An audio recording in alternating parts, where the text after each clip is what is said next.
Hey guys, welcome to the study with Mayank. मैं हूं आपका मयंक और आज ला रहा हूं मैं आपके लिए एनसीईआरटी पॉलिटी क्लास 8 से चैप्टर नंबर 6। देखिए यहाँ पर आज हम हमारी आपराधिक न्याय प्रणाली यानी कि हम अपनी जो आपराधिक न्याय प्रणाली है इसके बारे में जानेंगे, इसकी चर्चा करेंगे। ये किस तरह से काम करती है, क्या क्या खामियां हैं इसमें, तो उन सब बातों की जो है चर्चा है यहाँ पर इस अध्याय के तहत हम करेंगे। तो चलिए स्टार्ट करते हैं आज का वीडियो। देखते हैं मैं क्या क्या डिस्कस करना है यहाँ पर और क्या क्या नोट डाउन करना है। अब देखिए यहाँ पे चैप्टर वही है, हमारी आपराधिक न्याय प्रणाली। यानी कल आपने जो फौजदारी कानून देखे थे किस तरह से होते हैं, यहाँ पर डिवाइड कर लिया हमने फौजदारी, ठीक है। तो यहाँ पर फौजदारी कानून के तहत हमारी जो आपराधिक न्याय प्रणाली आती है तो वो हम यहाँ पर देखेंगे।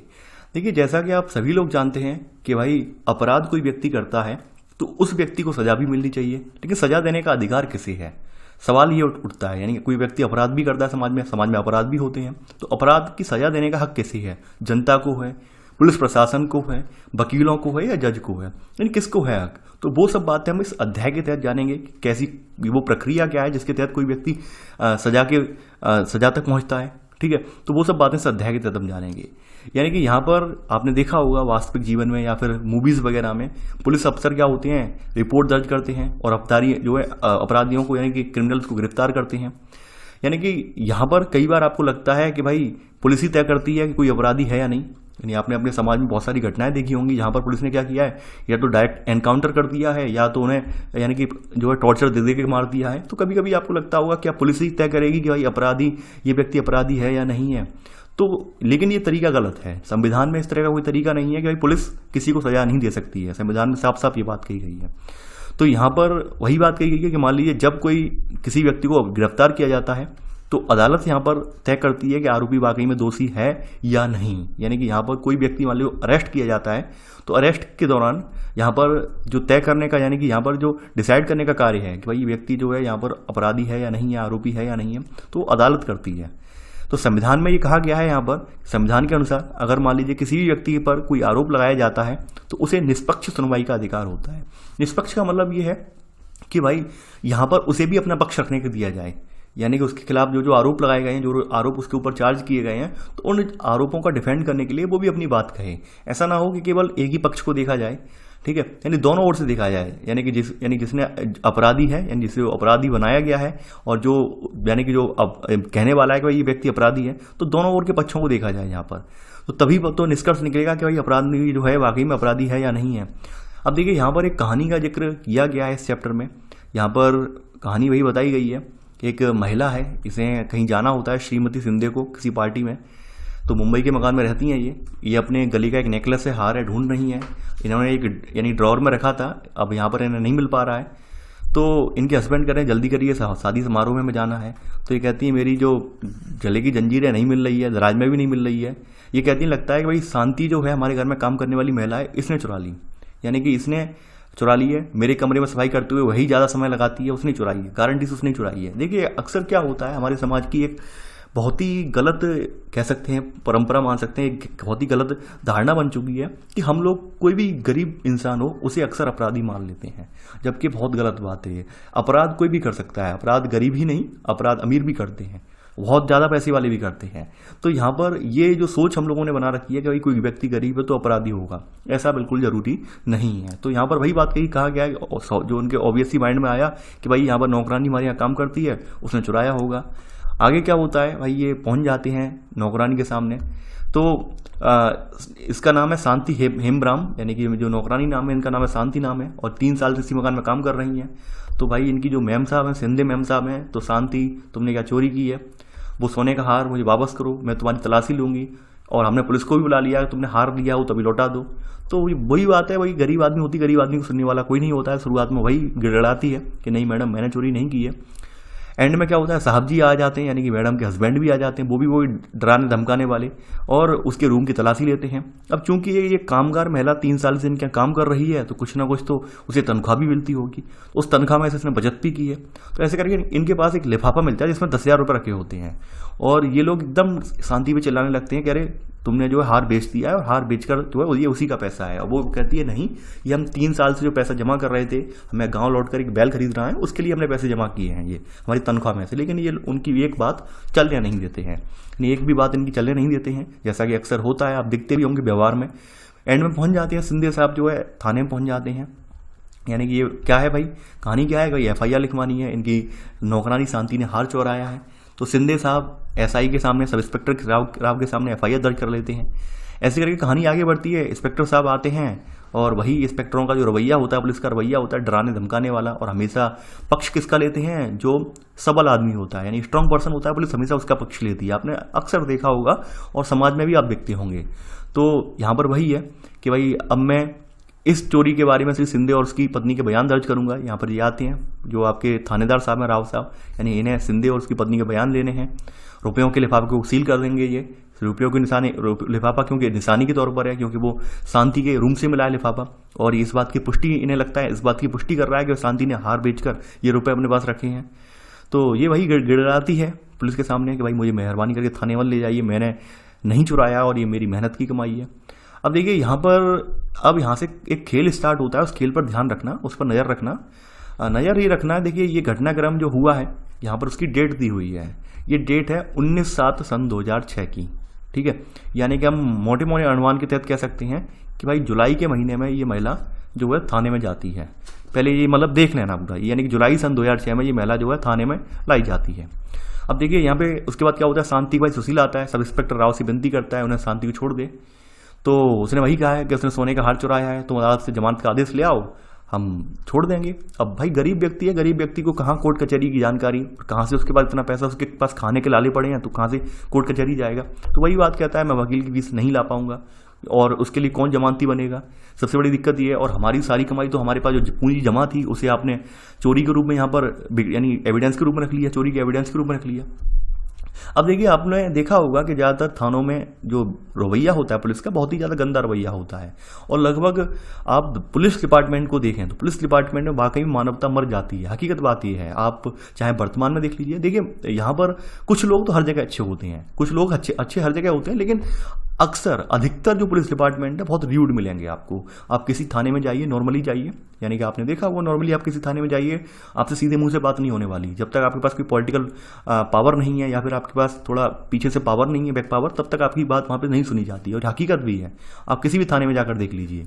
तो वही है भाई, SI साहब क्या करते हैं, जो शांति का भाई है इसको भी हवालात में डाल देते हैं, और जमकर इनके कांस्टेबल इसे गाली गलौज देते हैं, पीटते हैं। और देखिए पुलिस की एक सबसे बड़ी गंदी रवैया जो होता है उसका जिक्र यहाँ पर किया गया है। ये इसी पर दबाव डालते हैं कि आप इल्ज़ाम कबूल कर लो, यानी अपना गुनाह कबूल कर लो, इल्ज़ाम कबूल कर लो। अब ये चूंकि ये मानने के तैयार नहीं, भाई चोरी नहीं की है तो तैयार भी नहीं है, यानी कि ये कहते हैं तो ये मान ले भाई कि तू और तेरी बहन जो है, यानी कि ये दोनों लोग घरेलू नौकर बनकर लोगों के घर से गहने चुराते हैं, गिरोह चलाते हैं और घरों से गहने चोरी करते हैं। और सिंधे के पड़ोस से भी बहुत सारे केसेस इनके यहाँ दर्ज हो चुके हैं, चूंकि गहने चोरी वगैरह की शिकायतें आ चुकी हैं। अब देखिए आपके सामने यहाँ पर एक मैं सामाजिक रूप से एक बात रख रहा हूँ। यहाँ पर देखिए मैं जब भी कोई चैप्टर पढ़ाता हूँ तो मेरा उद्देश्य यही होता है कि आपका जो ब्रॉड माइंड है, ब्रॉड माइंड में हर चीज़ें यहाँ पर आपको डिलीवर की जाएँ। तो यहाँ पर पुलिस ऐसा क्यों करती है, यानी कि आपके माइंड में एक प्रश्न तो उठना चाहिए कि ये दबाव क्यों बना रहे हैं, यानी कि ये किसी और के इल्ज़ाम है इसके ऊपर लेने के दबाव क्यों बना रहे हैं। ये देखिए दबाव इसलिए बनाया जाता है क्योंकि पुलिस को बहुत बार क्या होते हैं ऐसे केस जो है सिमिलर केस मिल जाते हैं, तो उन्हें लगता है कि मान लेते हैं कोई एक अपराधी उन्हें मिल गया, ठीक है। जैसे यहाँ पे उन्होंने मान लिया कि गहने चोरी के शक में शांति यहाँ पर उन्होंने पकड़ ली, तो उन्होंने क्या करते हैं पुलिस वाले अपनी जिम्मेदारी से बचने के लिए शांति पर ही थोप देते हैं पूरी। ये शांति नहीं, ये हर थाने में होता है, यानी हर जगहों पर यही होता है। क्या होता है कि मान लेते हैं जैसे कहीं किसी इलाके में, एक एग्जांपल देता हूँ, किसी इलाके में 10 चोरियाँ हुई, ठीक है, 10 घरों में चोरियाँ हुई, और वहीं पर एक और चोरी हो जाती नहीं, लेकिन ये चोरी एक घर में जो चोरी हुई है इस घर में चोरी करने वाला व्यक्ति कोई और है। तो क्या होता है भाई, जब एक घर में चोरी करने वाला व्यक्ति पकड़ा जाता है तो उसके ऊपर ये 10 वाला इल्जाम डाल दिया जाता है। ये पुलिस प्रशासन में यानी कॉमन बात है, आम बात है। यानी आप अपने जो नियर बाई हों, देखिए मेरे फैमिली से भी हैं कुछ पुलिस में, लेकिन हकीकत बात यही है, वो यही होता है। ये होता इसलिए है क्योंकि पुलिस के ऊपर बर्डन बहुत ज़्यादा होता है, प्रेशर बहुत ज़्यादा होता है, तो कहीं ना कहीं उन्हें लगता है कि भाई जल्दी से जल्दी केस फाइनल हो, जल्दी से जल्दी हमारी जिम्मेदारियां हटें, हम भी मतलब टेंशन मुक्त हो जाएं। तो इस वजह से ये क्रियाकलाप किए जाते हैं अक्सर करके। अब देखिए एक बात और मैं बताना चाहूँगा, जैसे जो लोग क्राइम से जुड़े हुए होते हैं या फिर वकील वगैरह होते हैं, वकीलों वगैरह से इनकी अच्छी खासी पैठ होती है, मालूम होता है काफ़ी बार क्या होता है, आपने देखा होगा कि पूरी फैमिली सुसाइड कर लेती हैं, पूरी फैमिली का मर्डर हो जाता है, या फिर उसमें कुछ लोग हैंगिंग करके डेथ हो जाती है। तो आपने देखा होगा अक्सर पुलिस क्या केस बनाती है, अक्सर पुलिस ये केस बनाती है कि भाई उन्होंने आत्महत्या कर ली पूरे घर ने।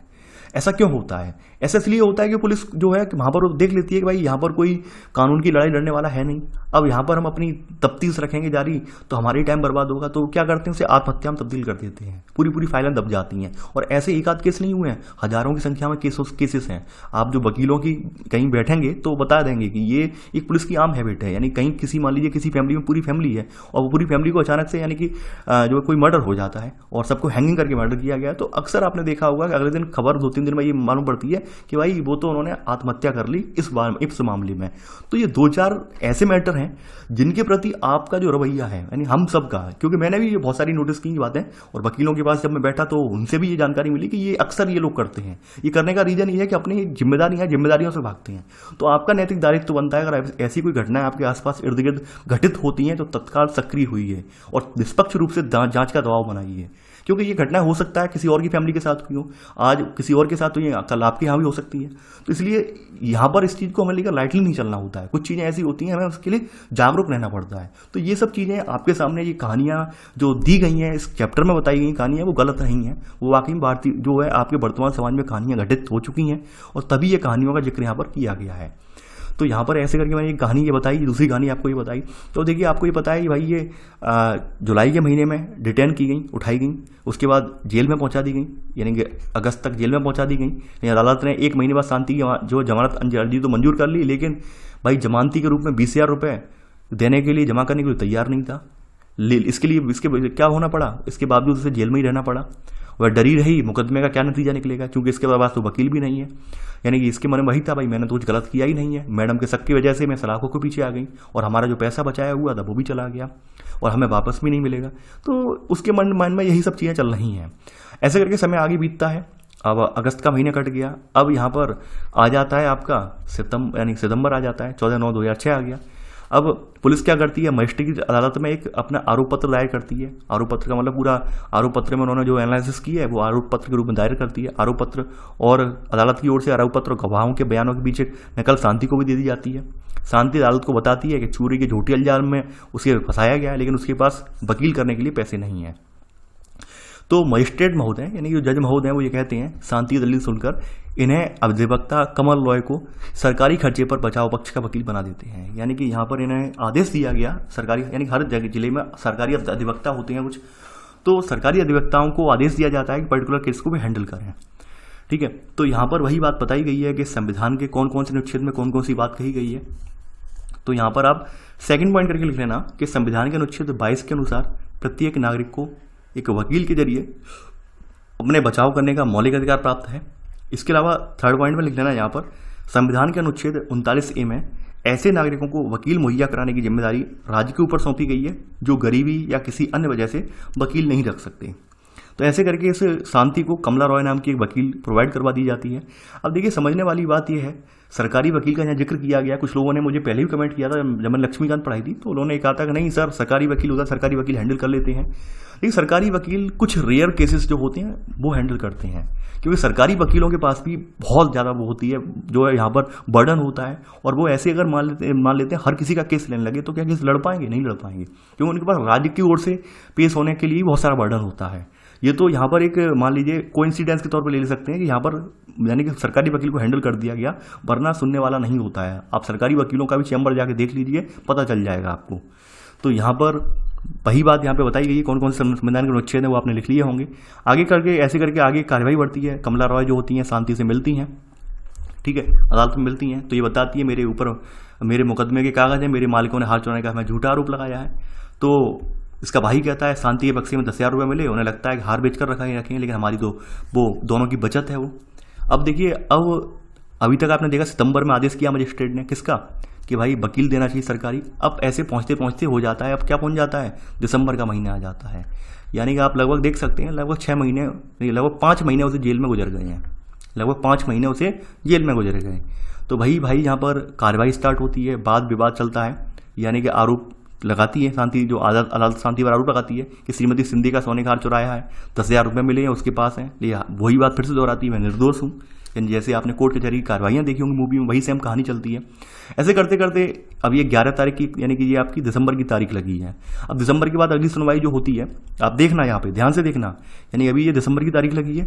अब ये पहुँच जाते हैं हम कब, अब हम पहुँच गए नए साल में, यानी सन 2007 में पहुँच गए, और ये तीसरा महीना है। यानी आप कह सकते हैं कि अगली सुनवाई जो लगी है लगभग 3 महीने बाद लगी है।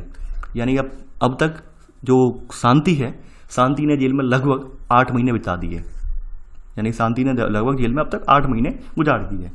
अब फिर से सरकारी वकील राज्य कोर्ट से मुकदमे में हाजिर होती है, और श्री सिंधे यहाँ पर मुख्य गवाह के रूप में हैं। अब इनसे क्रॉस क्वेश्चन किए जाते हैं कि भाई सिंधे साहब बताइए कि जो हार गायब हुआ वो किस तरह से गायब हुआ।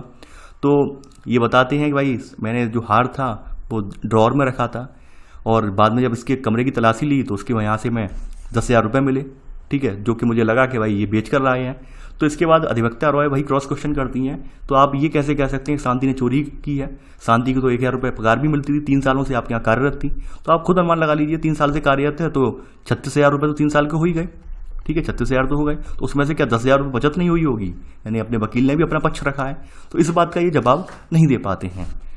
तो ऐसे करके एंड में नतीजा ये निकलता है कि भाई ये जो है यहाँ पर दोषी नहीं है। यानी कि अब ये नतीजा कब निकलता है? अगले महीने में जाकर, यानी अब तक हो जाते हैं लगभग 9 महीने जो है शांति को जेल में गुजर जाते हैं। अब ये फैसला आता है 20 तारीख 4था महीना सन 2007। ये तारीख भी याद रखना, तारीख में इसलिए बता रहा हूँ क्योंकि कुछ लोग मुझे कमेंट करके कहते हैं नहीं बहुत सब कुछ आसानी से हो जाता है। आसानी से नहीं होता है, ये आपके सामने तारीख इसलिए दिखाई जा रही है कितना टाइम लगता है। ये तो एक संयोग बस है। ये मुकदमा जो उठाया गया है वो इतनी जल्दी इन्होंने कंप्लीट करवा दिया, वरना कंप्लीट ऐसे इतनी जल्दी नहीं होते हैं, ठीक है। ये तो एक संयोग मान लो कि 9-10 महीने में यहाँ पर निपटारा दिखा रहे हैं ये।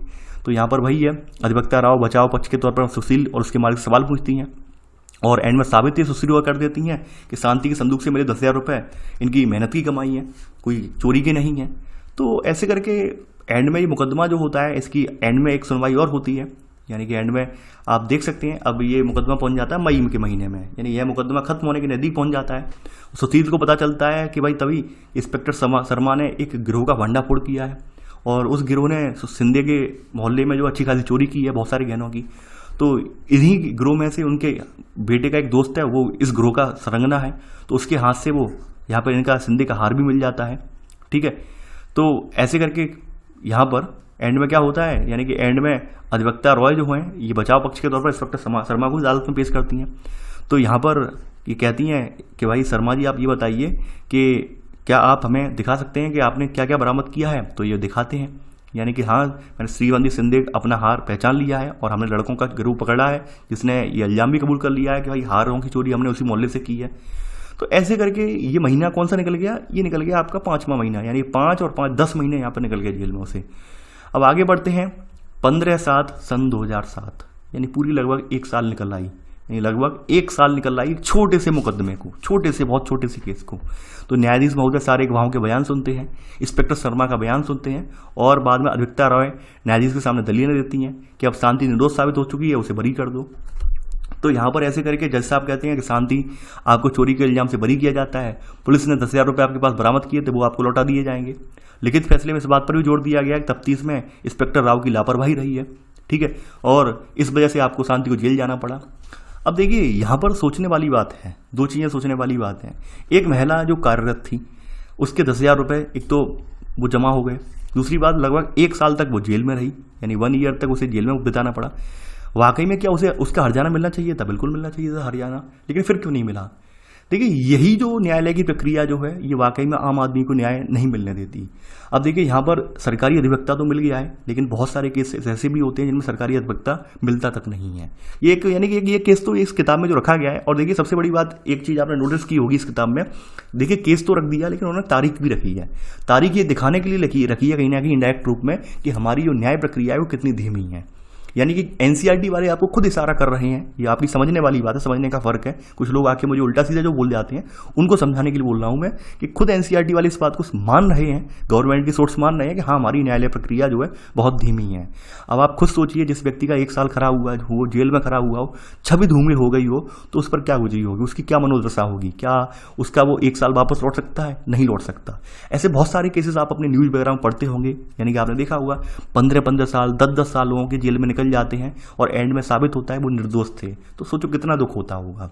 तो कहीं ना कहीं एक प्रश्न चिन्ह लग जाता है न्यायपालिका पे कि वाकई में न्यायपालिका निष्पक्ष न्याय कर पा रही है, नहीं कर पा रही, समय से न्याय कर ही नहीं पा रही है। देखिए एक मुझे कहानी याद आती है, उस कहानी का मैं यहाँ पर जिक्र करना चाहूँगा। कहानी कुछ ऐसी है कि आज से कुछ साल पहले मेरे एक फ्रेंड ने वो कहानी मुझे सेंड की कि भाई जैसे ये शांति देवी का मुकदमा चला यहाँ पर, ऐसे ही एक बुजुर्ग थे, बुजुर्ग का मुकदमा था, यानी कि गांव के एक बुजुर्ग थे, उनका भी चोरी का मुकदमा था। 20 साल गुजर गए, ठीक है, यानी चक्कर लगाते लगाते कुछ साल जेल में भी उनके गुजरे। एंड में जो जज साहब हैं, जज साहब ने उन्हें जो है रिहा किया कि बाबा आप बाइज्जत बरी होते हैं। तो भाई जो बुजुर्ग आदमी था उसने दुआ की वहीं पे कटकरे में खड़े होके कि जज साहब मैं भगवान से दुआ करता हूँ कि अगले जन्म में आपको दरोगा बनाए। तो वहाँ पर जितने भी मौजूद जो व्यक्ति थे कोर्ट की कार्रवाई में, कचहरी में, वहाँ पर सब अचंभित होने कर देखने लगे। सभी ने एक बात कही, अरे बाबा कि जज तो दरोगा से भी बहुत ज़्यादा बड़ा होता है, इसका पद तो पूरे जिले से ऊपर है, तो आप इसे दरोगा का क्यों दे रहे हो वरदान कि दरोगा अगले साल अगले जन्म में दरोगा बनेंगे। तो उन्होंने बाबा ने बड़े आसान शब्दों में एक बात कही कि बेटा आज से 20 साल पहले दरोगा जी ने कहा था बाबा 500 रुपये दे दो यही निपटा दूंगा, कहाँ कोर्ट कचहरी चक्कर में पड़ोगे। तो वो कहीं ना कहीं वो कहानी जो है, कहीं ना कहीं ऐसे जो व्यंग्य कर किए जाते हैं वो व्यंग्य सही है। हकीकत बात ये है, काफ़ी बार ये होता है कि हम लोग अपनी जिम्मेदारियों से बचने के लिए पुलिस से साठगांठ भी करते हैं, भ्रष्टाचार में भी इन्वॉल्व होने की कोशिश करते हैं, देखते हैं भाई कि यहीं निपट जाए केस, क्यों जाना पड़े केस में। तो कहीं ना कहीं भ्रष्टाचार को बढ़ावा देने में हम लोग भी योगदान देते हैं। हम समझ रहे हैं आप लोग, यानी हम लोगों को भी मजबूरी लगती है कि यार कोर्ट केस अगर 20 साल चला तो 20 साल का मतलब ये है, एक तो हमारी जो चप्पलें घिस जाएंगी कोर्ट में आने जाने में, पैसा आने जाने का खर्च होगा, समय खराब होगा, और निष्कर्ष क्या निकलेगा वो कुछ पता नहीं, फेवर में आ सकता है या फिर अपोजिशन में भी आ सकता है। और यही प्रक्रिया ये तो निचली अदालत में, जिला स्तर की अदालत में है, इसके बाद हाई कोर्ट की स्टार्ट होगी, फिर सुप्रीम कोर्ट की स्टार्ट होगी, यानी इतने में हम पूरे बर्बाद हो जाएंगे। तो ये जो कहीं ना कहीं ये सब चीज़ें हैं, इस सब चीज़ों को मेरा मानना ये है कि न्यायालय की जो प्रक्रिया है उसको द्रुत गति से जो है द्रुत गति देने की जरूरत है, क्योंकि ये जो चीज़ें हैं कहीं ना कहीं न्यायालय की भूमिका है, इस पर प्रश्न चिन्ह एक ठप्पा लगाती हैं कि यानी कि एक ठप्पा लगाती हैं कि भाई न्यायालय जो अपना काम सही से नहीं कर रहे हैं। अब जैसे एक एग्जाम्पल और देता हूँ मैं आपके सामने, अभी हाल फिलहाल का ही आप कोरोना पैंडेमिक के दौरान देख लीजिए। कोरोना पैंडेमिक के दौरान कुछ याचिकाएं डाली गई थी मजदूरों से रिलेटेड, यानी PIL फाइल की गई थी आपके जो सड़कों पे चलने वाले हैं मजदूर, उनसे रिलेटेड। तो सुप्रीम कोर्ट यानी माननीय सुप्रीम कोर्ट के पास इतना समय नहीं है कि उनकी वो याचिका सुनी जाए, उसके लिए उन्होंने एक लंबा टाइम दे दिया कि इतने के बाद हम सुनेंगे याचिका। तो कहीं ना कहीं ये सब चीज़ें जो होती हैं वो न्यायपालिका अपनी संवेदनहीनता दिखाती है, मेरा मानना ये है। यानी कि ये मुद्दा आपके दैनिक जागरण में भी आया, सब अखबारों में दिखाया गया कि भाई न्यायालय ने कहा है, माननीय सुप्रीम कोर्ट ने कहा है कि ये तारीख जो है अगले महीने में जाके लगा दी है सुनवाई की। तो क्या इस बात से क्या साबित होता है? इस बात से ये साबित होता है वाकई में गरीब आदमी को न्याय नहीं मिल पाता है। कहने के लिए इतनी सारी संस्थाएं हमने बना दी, खड़ी कर दी हैं, लेकिन हकीकत इनकी कहीं ना कहीं कुछ उलट है। और वर्तमान में आप देख भी रहे होंगे, नहीं हजारों की संख्या में लोग सड़कों पे मर गए, हजारों की संख्या में ट्रेनों में मर रहे हैं, कोई सुनने वाला नहीं, कोई देखने वाला नहीं है। तो कहीं ना कहीं हमने उम्मीद हमारी ये होती है न्यायपालिका एंड में बचा लेगी, लेकिन कहीं ना कहीं न्यायपालिका की भी जब रवैया उदासीनपूर्ण हो तो ऐसे में व्यक्ति कहाँ जाए, सवाल तो उठता ही है कि भाई ऐसे में भाई न्यायपालिका भी अपना रवैया न्यायपालिका उदासीनपूर्ण हो कि भाई न्यायपालिका को ये लगा कि नहीं ये अभी सुनवाई नहीं करके थोड़े दिन बाद सुनवाई करेंगे। थोड़े दिन बाद क्यों करेंगे, जब यहाँ पर अपने देश में सबसे बड़ी विडंबना मुझे लगती है कि जब आतंकवादियों के लिए 4-4 बजे सुनवाई हो सकती है, यानी रात के 4-4 बजे तक कोर्टें खुल सकती हैं, तो क्या मजदूरों के लिए, भारतीय नागरिकों के लिए कोर्ट नहीं खुल सकती? मैं तो बिल्कुल प्रश्न नहीं लगाऊंगा, मैं तो बिल्कुल कहूंगा आप लोगों को जिसके बुरा लगे वही लगने दो, लेकिन हकीकत यही है, यहाँ आतंकवादियों के लिए कोर्ट खुल सकती है 4-4 बजे तक, लेकिन यहाँ के भारतीय नागरिकों के लिए नहीं। तो ये कहीं ना कहीं कोर्ट के रवैये पर, पूरे सिस्टम के रवैये पर एक धब्बा लगाता है। आप खुद उठा के देख लेना, ये जो कहानी है गलत नहीं बोल रहा हूँ मैं, आप खुद न्यूज़पेपर पढ़ा कीजिए, पता चल जाएगा आपको किस केस की मैंने बात कही है और किसके लिए मैंने बोला है 4 बजे तक कोर्ट खुली थी। तो ये अपने आप में सोचने पर मजबूर भी करता है। देखिए मैं तो हर एंगल से सोचता हूँ और हर एंगल से आपको पढ़ाता हूँ, कुछ लोगों को भी मेरी बातें बहुत बुरी लग जाती हैं। और देखिए बुरी लगना जो है, लेकिन बुरी आप लगेंगी, अच्छी बात है, लगने दीजिए बुरी, लेकिन जो हकीकत है उससे आप मुकर नहीं सकते। हकीकत यही बन चुकी है न्यायपालिका की वर्तमान में कि जिसकी लाठी उसकी भैंस। आपके पास पैसा है, आपके पास रसूख है, अच्छे खासे आप घराने से बिलोंग करते हैं, आपका कोई बाल माका नहीं करने वाला। अब एक एग्जाम्पल और देता हूँ मैं, बहुत चर्चित एग्जाम्पल है सलमान खान का। सलमान खान का क्या हुआ और क्या होगा एंड में? सलमान खान का एंड में ये होगा कि बाइज्जत बरी होंगे, ये इन्हें कुछ नहीं होने वाला। और आप देख भी रहे होंगे इतने साल से लंबी संघर्ष प्रक्रिया चली, 1 दिन के लिए जेल जाते हैं, 2 दिन के जेल जाते हैं, जेल से बाहर आ जाते हैं। तो ये चीज़ें जो हैं आप फिर कह सकती हैं क्या ये लोग कहते हैं कि भाई न्याय मिल जाता है, क्या इसे आप देख के कहोगे कि भाई न्याय मिल जाता है? नहीं मिलता है न्याय। हकीकत बात यह है कि न्याय उसी का है जिसके पास पैसा है, पावर है।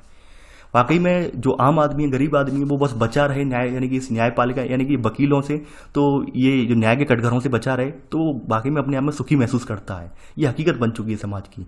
वरना आपके सामने कोरोना पैंडेमिक के दौरान ये मुद्दा अगर आप खुद अखबार उठा के देखिए, डेली अखबार आप पढ़ा कीजिए, तो आपको खुद पता चल जाएगा कि हाँ, ये सब घटनाएं घटित हुई आपके समाज में। ये वर्तमान की घटनाएं मैं आपके सामने जिक्र कर रहा हूँ। तो कहीं ना कहीं ये सब बातें पढ़कर सुनकर दुख होता है कि भाई हम किताबों में क्या पढ़ते हैं और रियल लाइफ में क्या होता है। रियल लाइफ में उसका बिल्कुल उल्टा होता है। अब देखिए यहाँ पर जैसे हमने यहाँ पर देखा कि पुलिस, सरकारी वकील, बचाव पक्ष का वकील और न्यायाधीश, ये 4 अधिकारी आपराधिक न्याय व्यवस्था में मुख्य लोग होते हैं। ये हमने यहाँ पर देख लिया। अब ये चौथे पॉइंट में नोट कर लेना यहाँ पर कि भाई हमारे यहाँ पे कौन कौन आपराधिक व्यवस्था में न्याय व्यवस्था में किसकी मुख्य भूमिका होती है। पुलिस की, सरकारी वकील की, बचाव पक्ष का वकील यानी मिस्टर सिंधे का वकील और न्यायाधीश, इन 4 लोगों की भूमिका होती है। अब देखिए हेडिंग आपकी यहाँ पर अगली है कि अपराध की जांच करने में पुलिस की क्या भूमिका है, यानी कि रोल पुलिस का क्या है, किस तरह से पुलिस इन्वेस्टिगेशन करती है। तो आप सभी को मालूम है पुलिस का रवैया कभी अच्छा नहीं रहता है। पुलिस जो है कभी अपनी निष्पक्ष जांच कर ही नहीं पाती है, क्योंकि रीज़न ये है कि पुलिस के ऊपर प्रेशर भी बहुत ज़्यादा होता है। आपने बहुत बार देखा होगा, काफ़ी बार पुलिस पर्सन ऐसे होते हैं, ऑनेस्ट पुलिस पर्सन होते हैं, उन्हें सुसाइड के लिए मजबूर होना पड़ता है, सुसाइड करनी पड़ती है, आत्महत्या कर लेते हैं दबाव में आकर। क्यों? उनके ऊपर पॉलिटिकल प्रेशर जो है, तमाम राजनीतिक पार्टियों का प्रेशर, पावरफुल लोगों का प्रेशर रहता है, तो वो निष्पक्ष रूप से काम कर ही नहीं पाते हैं। आपने देखा होगा कि कोई एक थाने में FIR लिखनी हो, उसके लिए ऊपर से विधायक से लेकर सांसद हर किसी का फोन आ जाता है, दरोगा को हाल धमका देता है। वो तमाम आप ऑडियो वायरल होते हुए देखते होंगे कि भाई फलाना सांसद एक छोटे से SIU गाली दे रहा है, अभद्र भाषा में बात कर रहा है। तो ये सब चीज़ें देख रहे होंगे। अब देखिए यहाँ पर एक बात मैं आपसे कहना चाहूँगा, कुछ लोग कहते हैं कि सर IAS IPS ये तो बहुत बड़ी पावर होती है। देखिए कुछ नहीं होता है। ये हकीकत बात ये है, इनके हाथ में भी कोई पावर नहीं है। पॉलिटिकल पावर से बड़ी कोई पावर नहीं है। हकीकत यही है आज के वर्तमान जो है परिप्रेक्ष्य की। वरना मैं ऐसे बहुत सारे केसेस जानता हूँ, सबको देख भी चुका हूँ। और समाज में आप जो मैं फिर से आपसे कहता हूँ, अखबार पढ़ा कीजिए, न्यूज़ देखा कीजिए, हकीकत आपको मालूम पड़ जाएगी। यानी कि पावर नहीं है, पावर वैसे कहने को तो बहुत ज़्यादा है, लेकिन हकीकत में नहीं मिल पाती है। अगर पुलिस अपनी पूरी पावर इस्तेमाल कर ले तो वाकई में अपराध ना हो। लेकिन दूसरी उसकी कंडीशन ये भी है, पुलिस को अगर पूरी पावर दे दी जाए तो पुलिस वाले भी उसका दुरुपयोग करते हैं। जैसे कोरोना त्रासदी के दौरान आपने देखा, कुछ फुटेज मेरे सामने ऐसे आए जिन्हें देखकर मुझे वाकई में बहुत दुख हुआ। सबसे पहला तो इमेज एक स्टूडेंट ने मुझे सेंड किया था, वो था प्रयागराज का इमेज। प्रयागराज रेलवे स्टेशन के बाहर कुछ स्टूडेंट थे, उन्हें जब मुर्गा बनाया पुलिस वालों ने, उन पर लाठीचार्ज की, तो मुझे बहुत दुख हुआ। क्या भारत में रहने वाले निवासी, भारत में ग्रामीण परिवेश के रहने वाले बच्चे जो यहाँ पर शिक्षा ग्रहण करने आए हैं, उनके साथ ऐसी अभद्रता की जा रही है। और जो लोग विदेशों में यानी भारत को छोड़कर विदेशों में पड़े हुए हैं, विदेशों से बीमारी ला के फैला रहे हैं, उन्हें क्यों जाने दिया जा रहा है? उनसे क्यों कुछ नहीं हो रहा है? क्या सारे कानून हम लोगों को जो मध्यम वर्गीय उनके लिए ही हैं? तो ये चीज़ मुझे जब देखी, कुछ स्टूडेंट ने मुझे कहा सर आपकी इस पर क्या प्रतिक्रिया है, प्रतिक्रिया क्या होगी? मुझे बड़ा शर्मिंदगी महसूस हुई कि वाकई में ये सब जो यहाँ पर क्रियाकलाप होते हैं कहीं ना कहीं सिस्टम पर एक ना एक प्रश्न चिन्ह उठा देते हैं। तो बहुत सारी बातें हैं, बहुत सारी कहानियां हैं, अब आप लोग देखते होंगे। बस फर्क ये है कि नज़रिया, जो चश्मा आपने लगा रखा है। कुछ लोग सोचते हैं कि समाज में कुछ हो ही नहीं रहा है, समाज में बहुत कुछ चल रहा है, बहुत कुछ अच्छा हो रहा है। कुछ लोग ऐसे होते हैं जो सिस्टम को बहुत आदर्श समझते हैं कि सिस्टम बहुत बढ़िया चल रहा है, सिस्टम के अंदर का सब चीज़ें चल रही हैं। कुछ लोग ऐसे होते हैं मेरी तरह समालोचक टाइप के, उन्हें ये भी मालूम है सिस्टम में क्या क्या खामियां चल रही हैं, किस तरह से सिस्टम में गमियाँ हैं और क्यों दूर नहीं हो पा रही हैं, वो भी देख रहे हैं। तो हर किसी का अपना अपना नज़रिया है, लेकिन मेरा मानना यह है कि आप एक समालोचक वाला नज़रिया रखेंगे तो यकीन मानिए समाज बहुत जल्दी जो तरक्की कर पाएगा, समाज में बहुत चीज़ें जो है स्पष्ट रूप से क्लियर हो पाएंगी। लेकिन अगर आप एक ब्लाइंड यानी आंख बंद करके आप नज़रिया रखेंगे कि भाई सिस्टम है, एक तरीका है, तो यकीन मानिए आपको सही चीज़ें मालूम ही नहीं पड़ पाएंगी।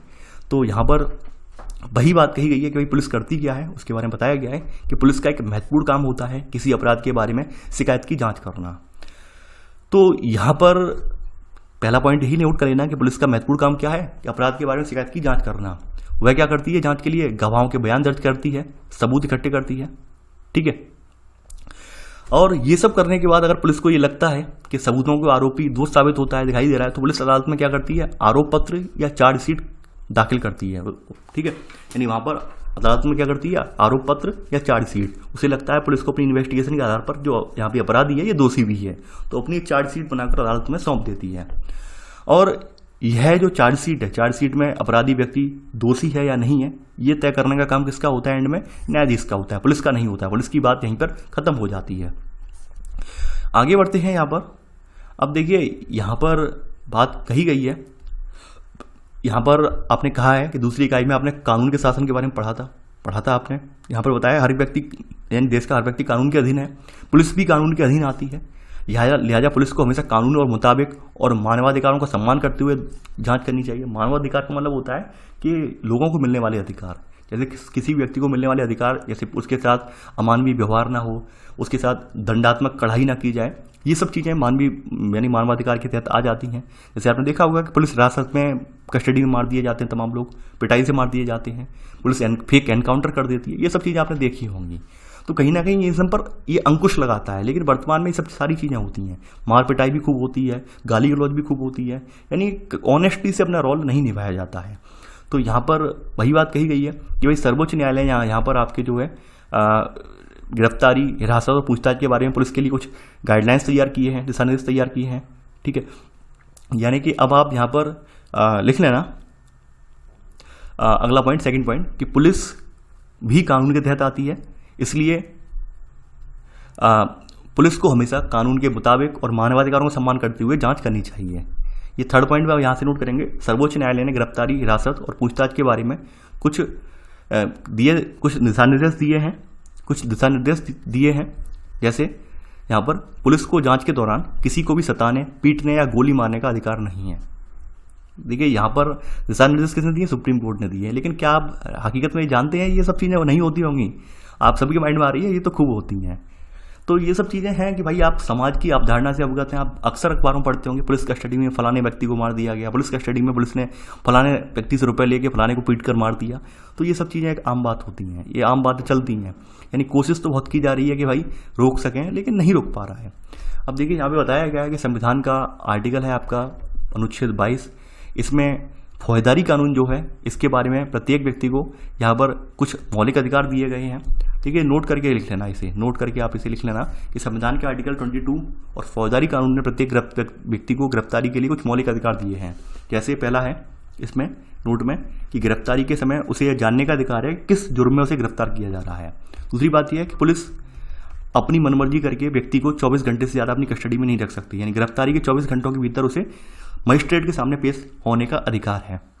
ठीक है, यहाँ पर 24 घंटे के अंदर अंदर किसे मजिस्ट्रेट के सामने पेश करना पड़ेगा पुलिस को। पुलिस अपनी मर्जी से यानी अपनी दबाव बनाकर किसी व्यक्ति को लंबे समय तक हिरासत में नहीं रख सकती। इसके अलावा थर्ड यहाँ पे अधिकार दिया है कि गिरफ्तारी के दौरान हिरासत में किसी व्यक्ति को दुर्व्यवहार या यातना से बचाने का अधिकार है। ठीक है, दुर्व्यवहार यातनाएं खूब होता है, ये सब खूब चलता है। ठीक है, इसके अलावा यहाँ पर चौथा बात कही गई है कि पुलिस के हिरासत में दिए गए इकबालिया बयान को आरोपी के खिलाफ सबूत के तौर पर इस्तेमाल नहीं किया जा सकता है। इकबालिया बयान का मतलब ये होता है कि पुलिस अक्सर क्या करती है, पुलिस थानों में क्या होता है कि काफ़ी बार प्रेशर में देकर व्यक्ति पर मार पिटाई कर जोर बनाकर उसका बयान ले लिया जाता है कि हाँ मैंने जुर्म किया, जुर्म कबूल कर ले। लेकिन अदालत में फिर जब कार्रवाई होती है, वकील अपनी दलील देते हैं, तो वहाँ पर उस चीज़ को खारिज कर दिया जाता है।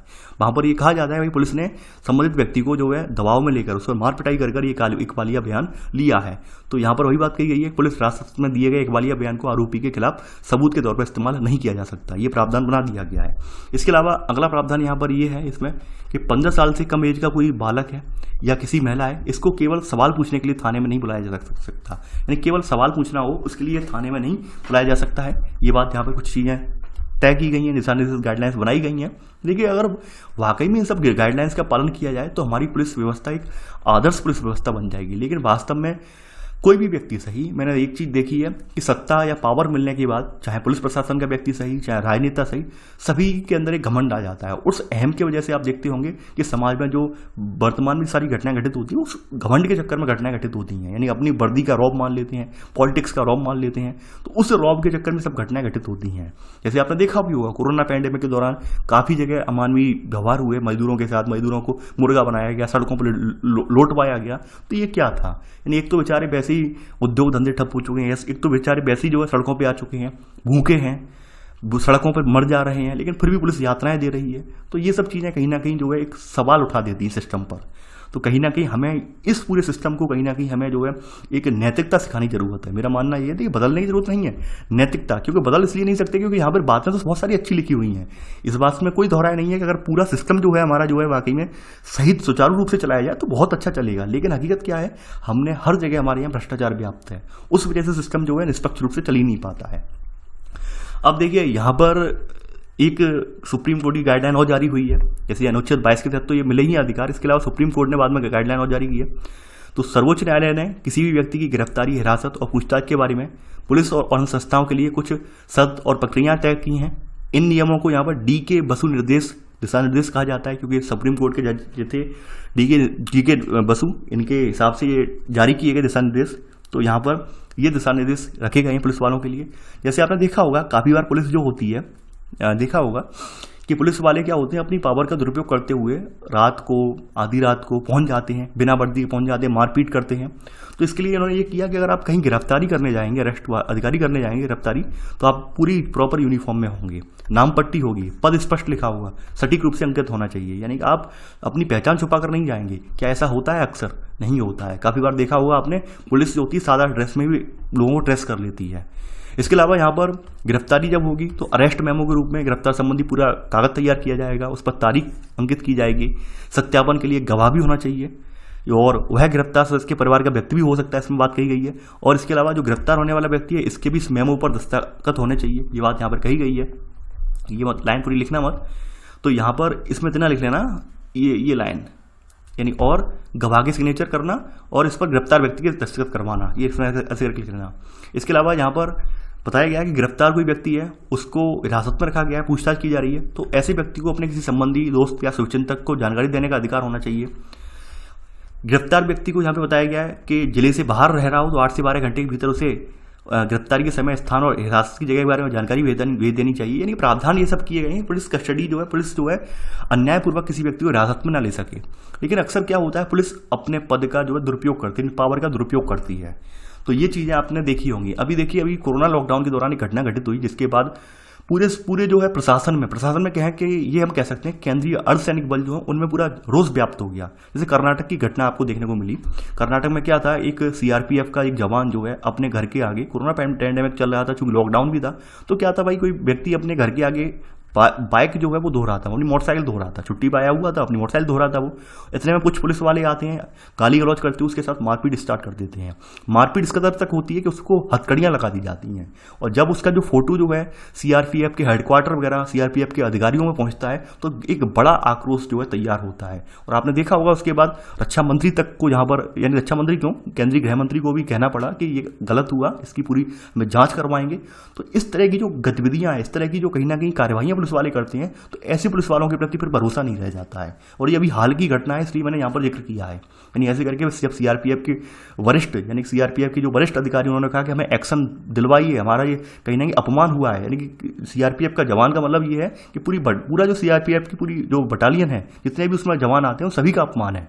क्योंकि कोई व्यक्ति है, वो भी एक सेना का जवान है, गरिमापूर्ण पद पर है, और आप उसके साथ इतना बड़ा दुर्व्यवहार कर रहे हो, आप उसे हथकड़ी पहनाकर बहुत मारपीट कर रहे हो बड़ी बुरी तरह से, और वहाँ पर उसे एकदम जमीन पर बिठा के, यानी कि जैसे अपराधी हो, बहुत बड़ा क्रिमिनल हो, ऐसे करके बिठाए हो, तो ये कहाँ की बात है। तो अब ये हाल का ही मैटर हुआ था, ये आपने पढ़ा होगा, मुश्किल से ये 15 दिन पहले की बात है, इस वीडियो के बनने से पहले के 15 दिन पहले की बात है। ये वीडियो मैं ये बना रहा हूँ आपके लिए, ये मैं बना रहा हूँ वीडियो लगभग 28 को बना रहा हूँ, 28 को रिकॉर्ड कर रहा हूँ, 28/5/2020 को वीडियो रिकॉर्ड हो रही है। देखिए, इसके बाद अगर वीडियो देखते हैं तो आप ये मत कहना कि सर कब की घटना थी, ये वीडियो का आप टाइम देख लिया कीजिए कि भाई वीडियो कब पब्लिश हुई है। यानी जब वीडियो पब्लिश होती है उससे एक दिन पहले वीडियो रिकॉर्ड की जाती है, तो आप हमेशा वीडियो का टाइम देख लिया कीजिए। कुछ भी मैं कमेंट करूं तो किस परिप्रेक्ष्य में कर रहा हूं, क्या कर रहा हूं। जैसे कोरोना पैंडेमिक अभी चल रही है और आज से 2 साल बाद बच्चे देखें वीडियो तो कहेंगे सर कोरोना पैंडेमिक का जिक्र क्यों कर रहे हो। जिक्र इसलिए कर रहे हैं कि वीडियो आज रिकॉर्ड हो रही है, ठीक है।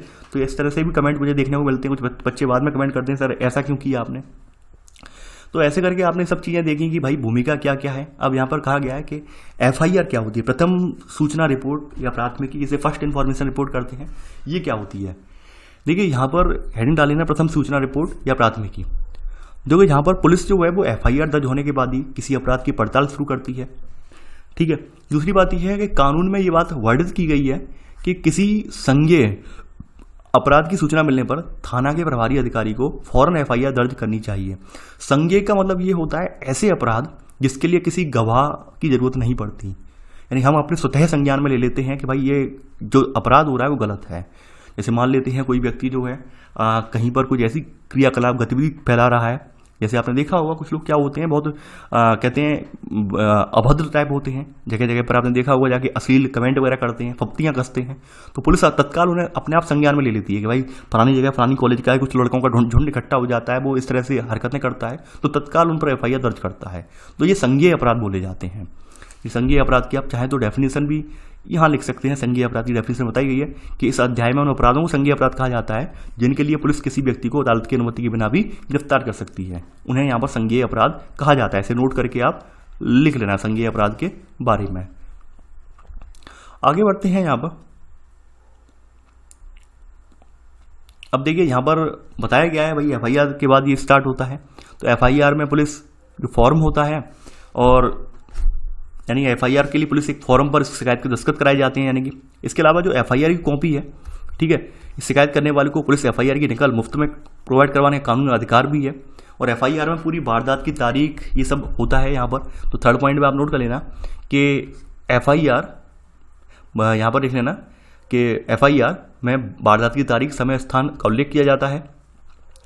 इसके अलावा यहाँ पर लिख लेना इसमें कि शिकायत करने वाले को पुलिस से एफआईआर की एक नकल मुफ्त पाने का कानूनी अधिकार होता है। तो एफआईआर के बारे में आप ये सब बातें जान लें कॉमन रूप से।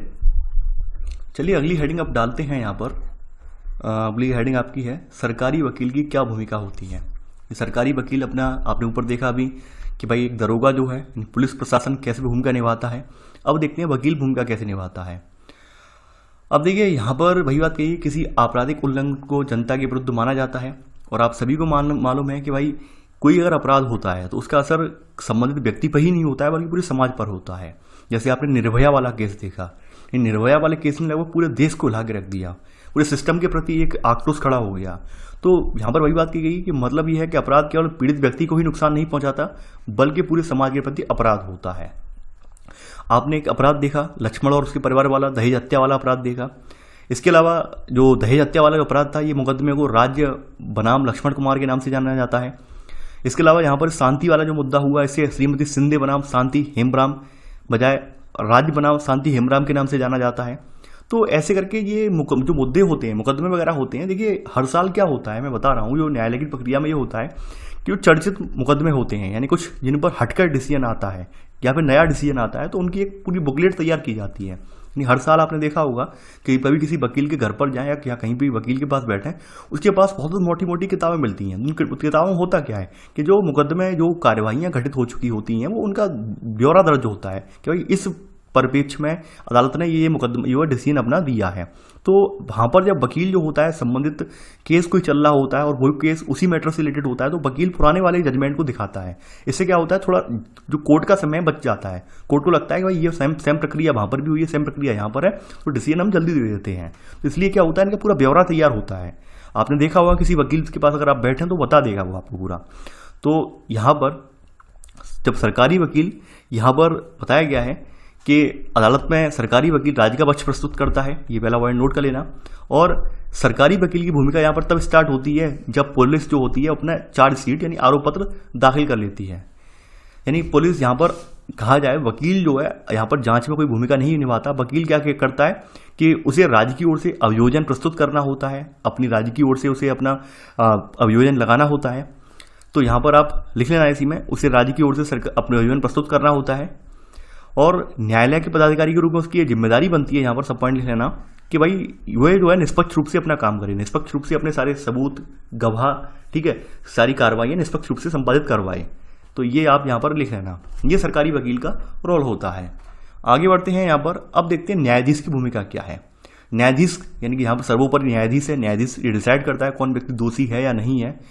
तो यहाँ पर वही बात कही गई है कि इसकी हैसियत जो है खेलों में अंपायर जैसी होती है। यानी कि ये निष्पक्ष भाव से खुली अदालत में मुकदमे का संचालन करते हैं, सारे गवाहों के बयान सुनते हैं, अभियोजन पक्ष और बचाव पक्ष इनकी तरफ से सबूतों की जांच करते हैं। अभियोजन का मतलब ऐसा व्यक्ति हुआ जिसके ऊपर मुकदमा लगाया गया, केस लगाया गया। बचाव का मतलब ये होता है कि भाई संबंधित व्यक्ति, सॉरी उल्टा बोल गया मैं, यानी अभियोजन पक्ष। अभियोजन पक्ष का मतलब है यहाँ पर अभियोजन का कि भाई जिसके ऊपर दोषारोपण किया गया है। बचाव पक्ष यानी सामने वाला, शांति जो है यहाँ पर वो अभियोजन है, और बचाव का मतलब सिंधे हुए, तो इनके सबूतों की जांच करते हैं। इसके अलावा यहाँ पर न्यायाधीश का ही रोल ये है कि कौन दोषी है या नहीं है, उसके आधार पर ये अपना जजमेंट सुनाते हैं। अगर व्यक्ति जो है यहाँ पर निष्पक्ष है, व्यक्ति के यानी कि व्यक्ति ने कोई दोषी नहीं है, तो उसे बाइज्जत बरी किया जाता है। अगर दोषी ने कोई यहाँ पर अपराध किया है और अपराध साबित हो जाता है, उसे सजा सुनाई जाती है संबंधित अपराध के खिलाफ। तो ये चीज़ें यहाँ पर न्यायाधीश की भूमिका होती है। तो यहाँ पर लिख लेना इसमें कि न्यायाधीश निष्पक्ष भाव से खुली अदालतों में मुकदमे का संचालन करते हैं। इसके अलावा सम पॉइंट कि न्यायाधीश सारे गवाहों के बयान सुनते हैं और अभियोजन पक्ष तथा बचाव पक्ष की तरफ से पेश किए गए सबूतों की जांच करते हैं। इसमें सब पॉइंट लिख लेना, अगर आरोपी दोषी पाया जाता है तो न्यायाधीश उसे सजा सुनाते हैं। तो ऐसे करके यहाँ पर देख लिया न्यायाधीश की जो है न्यायाधीश कैसे कार्य कर रहा है, किस तरह से अपनी जो है पावर का इस्तेमाल कर रहा है, वो आपने देख लिया।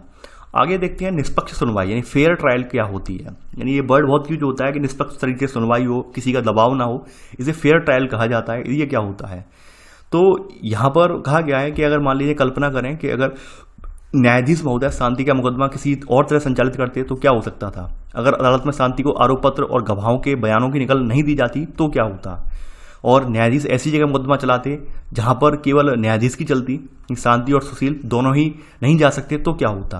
यानी इसलिए क्या जरूरी है, यानी ये सब चीज़ें मायने रखती हैं कि भाई सारी कंडीशन जो है इनके अपोजिट में होती, शांति और सुशील के में, तो क्या होता है, ऐसे में क्या होता है। तो यहाँ पे वही बात कही गई, अगर न्यायाधीश शांति अधिवक्ता रॉय को अभियोजन की ओर से प्रस्तुत किए गए श्रीमती शिंदे आदि गवाहों की जगह को पर्याप्त समय न दिया होता और पहले ही मान लेते शांति दोषी है तो क्या होता। अगर यानी कि यहाँ पर कहा गया है कि ये सब चीज़ें अगर पहली हो जाती हैं, यहाँ पर पूरा मौका नहीं दिया जाता, उन्हें अपना जो प्रोसिक्यूशन फाइल करने का मौका नहीं दिया जाता तो क्या होता है ऐसे में। तो यहाँ पर वही बात कही गई, अगर इस तरह की कोई भी बात होती है तो इसे निष्पक्ष सुनवाई नहीं कहा जा सकता है। निष्पक्ष सुनवाई के लिए कई बातें जरूरी हैं। सबसे बड़ी बात यह है कि आपके संविधान का आर्टिकल अनुच्छेद 21 है, इसमें यहाँ पर आप सभी को मालूम है जीवन का अधिकार दिया गया है, जीवन के अधिकार की स्वतंत्रता का आश्वासन दिया गया है और जीवन के अधिकार में यहाँ पर तर्क संगत न्यायपूर्ण कानूनी प्रक्रिया का भी हिस्सा माना गया है जीवन के अधिकार के तहत। तो संविधान इस बात का सुनिश्चित कर रहा है इस बात को कि किसी व्यक्ति को जो है निष्पक्ष सुनवाई का अधिकार है, किसी व्यक्ति के साथ कोई भेदभाव ना हो, तो इसके लिए उसे आर्टिकल 21 में अनुच्छेद 21 में पूरा प्रावधान उसके लिए प्रोवाइड करवाया गया है। तो यहाँ पर लिख लेना निष्पक्ष सुनवाई क्या होती है या फेयर ट्रायल।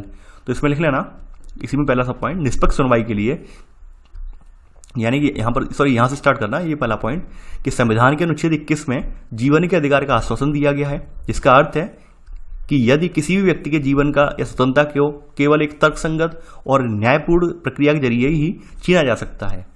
यानी कि यहाँ पर कहा गया है कि किसी व्यक्ति का हमें जीवन अगर छीनना है, जैसे छीनने का मतलब जैसे है कि भाई निर्भया कांड वाले दोषी हुए तो उन्हें हत्या के आरोप में जो है यहाँ पर दोषी पाया गया तो उन्हें मृत्युदंड दिया गया। तो ये पूरा एक न्यायपूर्ण प्रक्रिया है, इसके लिए मनमाने ढंग से किसी व्यक्ति पर आप आरोप नहीं लगा सकते हैं। तो ये आप पहला पॉइंट यहाँ पर लिख लेना। तो यहाँ पर इसी में सब पॉइंट लिख लेना, निष्पक्ष सुनवाई में यह सुनिश्चित किया जाता है कि संविधान के अनुच्छेद 21 का पूरी तरह पालन हुआ है या नहीं। तो ऐसे करके ये बताया गया है यहाँ पर। अब देखिए यहाँ पर वही कार्यवाही बताई गई है कि भाई कैसे मुकदमा चला। मुकदमा जनता के सामने खुली अदालत में चलाया गया, यानी जनता भी मौजूद थी अदालत में, सामने बैठी थी। इसके अलावा मुकदमा आरोपी की उपस्थिति में चलाया गया, ऐसा नहीं है कि भाई अंग्रेजों के टाइम की तरह हो, यानी आरोपी जेल में बंद है और मुकदमा चल गया हो। इसके अलावा आरोपी को वकील भी मुहैया करवाया गया। अधिवक्ता रॉय को अभियोजन पक्ष की ओर से पेश किए गए सारे गवाहों पर जिरह करने का मौका दिया गया, यानी बहस करने का मौका दिया गया कि भाई क्या ये हुआ, वारदात क्यों हुई, क्या ये इस बात से निष्कर्ष निकल रहा है। तो अधिवक्ता रॉय जो है इसको इन्होंने शांति की ओर से गवाह पेश करने का अधिकार भी नहीं दिया गया।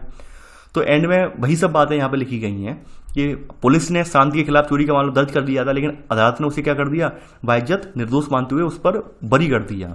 यानी कि ये सब चीज़ें आपने देख ली।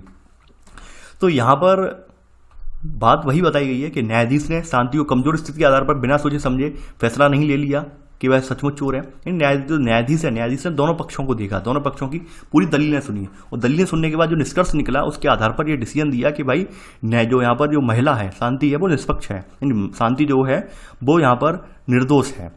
तो देखिए ये संविधान में हमारा आर्टिकल 21 जो है वो इस बात को सुनिश्चित करता है कि हर व्यक्ति को निष्पक्ष सुनवाई कानूनी प्रक्रिया का जो है अधिकार है। यानी कोई व्यक्ति का जीवन या जो यहाँ पर दोष सिद्धि के लिए कोई अपराध में वो संलिप्त पाया जाता है, उस पर अगर कोई सजा दी जाती है तो वो कानूनी प्रक्रिया के तहत सजा दी जाएगी, ठीक है। यानी उसके ऊपर कोई पक्षपात या कोई दोषारोपण ऐसे करके सजा नहीं दी जाएगी, उसे एकदम निष्पक्ष रूप से सजा दी जाएगी। तो वो बात यहाँ पे कही गई है। यहाँ पर वही बात है कि संविधान और कानून दोनों में यह कहा गया है कि उन लोगों को अपनी जिम्मेदारी सही ढंग से निभानी चाहिए। यानी कि नागरिक चाहे किसी जाति का हो, वर्ग का हो, धर्म या कोई वैचारिक मानता हो, निष्पक्ष सुनवाई का अधिकार दिया जाए। इस संविधान में इस बात की गारंटी दी गई है कोई भी नागरिक किसी भी किसका हो लेकिन निष्पक्ष सुनवाई का अधिकार हो। यानी कानून की नज़र में हम सभी लोग बराबर हैं।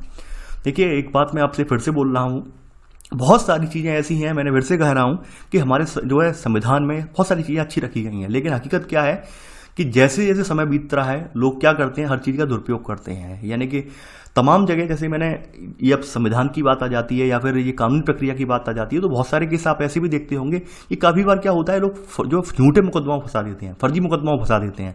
फर्जी मुकदमा फंसा देने की वजह से क्या होता है कि लोगों का, सामने वाले लोगों का कई कई साल जो है मुकदमा में बर्बाद हो जाते हैं, कई सालों तक उन्हें लॉस झेलना पड़ता है। तो कहीं ना कहीं संविधान की जो हमें नियम मिले हैं, हमारे कानून मिले हैं, उनसे हमें फायदा भी है और कुछ लोग उनको दुरुपयोग भी के तौर पर भी इस्तेमाल कर रहे हैं। ऐसा नहीं है, सिस्टम नहीं बदला जा सकता, सिस्टम में चेंजेस आएंगे। सिस्टम में चेंजेस जब आएंगे जब आप सभी लोग शिक्षित हो जाएंगे, यानी हम सभी लोग न्यायालय की जो कानूनी प्रक्रिया है या फिर समाज में संविधान की पूरी प्रक्रिया, उसे अगर जान जाएंगे, भली बात जान जाएंगे किस तरह से काम कर रहा है, क्या क्या कर रहा है और इसमें क्या क्या मतलब चीज़ें हमें दी गई हैं, तो हम अपने अधिकारों की बात भी यहाँ पर कर पाएंगे। अब होता क्या है कि हम अक्सर, आपने देखा होगा, गरीब आदमी पढ़े लिखे नहीं होते हैं, तो उन्हें ये सब चीज़ें पता भी नहीं है कि भाई 24 घंटे कस्टडी रखना है, 24 घंटे मजिस्ट्रेट के सामने पेश करना है या नहीं करना, नहीं पता है। तो इस बात का पुलिस वाले फ़ायदा उठाते हैं और पुलिस वाले क्या होते हैं कि भाई 2 दिन उन्हें हिरासत में रख लिया, तीसरे दिन जाके उनका जो चार्जशीट फाइल कर रहे हैं वहाँ पर उस पर साइन करवा रहे हैं, ठीक है, मेमो फाइल कर रहे हैं, मेमो लिख रहे हैं, उस पर साइन करवा रहे हैं, ऐसे करके तब तक मारपीट कर रहे हैं उनकी। तो सबसे बड़ी बात है, लोगों के अंदर अज्ञानता है, लोग जान नहीं पा रहे हैं कि भाई ये भी हमें ये चीज़ें प्रदत्त की गई हैं। और जब लोग ये सब चीज़ें जान जाएंगे, इस प्रक्रिया को जान जाएंगे, तो ये सब चीज़ें अपने आप कम हो जाएंगी। अब देखिए, हर चीज़ के सिक्के के 2 पहलू होते हैं, ये बात आप हमेशा याद रखना। कुछ तो उससे फ़ायदा भी होता है, कुछ नुकसान भी होता है।